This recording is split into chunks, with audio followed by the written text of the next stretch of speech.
People in Hornsea are just so lovely. This community means a lot to me. I've lived here for 17 years now. The Hornsea First Aid Centre is needed because people from Hornsea, mainly elderly, can't get to the two urgent care centres.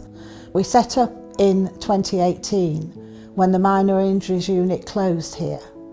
Tesco's fantastic and we'd love to stay in Tesco. As far as we know, currently it's the only one in the country. It offers basically what it says, first aid for people that need it. Anything that happens within the community, if people pop down here and get some advice, even if they don't need treatment.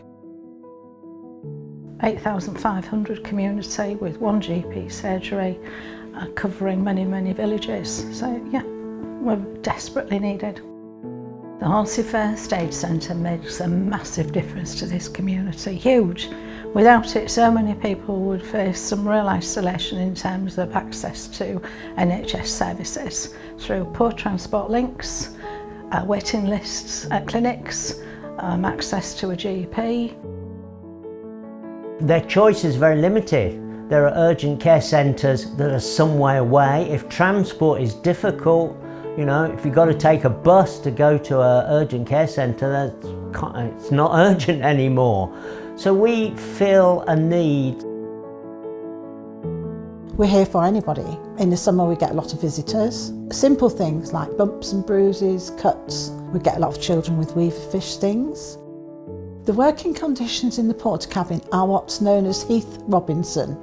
Lighting governed by a solar panel on the roof. When you turn the water on, the lights flash. Very little heating. It's like a fridge or maybe even a freezer when you walk in winter. It is just a tin box. We need funding. We're just not big enough for what we do. Somebody comes in, you're seeing them, the family comes in with them, another person arrives, you can't get them in. We have approximately 30 volunteers, almost 50% with a medical background. And then we have volunteers, we get them trained to a level 3 standard. We've got all sorts of people, all sorts of backgrounds. The difference is really the fact that they've got somewhere to go when they need help of any sort, really. It's not just cuts and bruises, but it's advice about other things. It does make a really big difference. They're good for communities all over the country. Everybody should have a first aid centre, especially towns where they don't have minor injury units.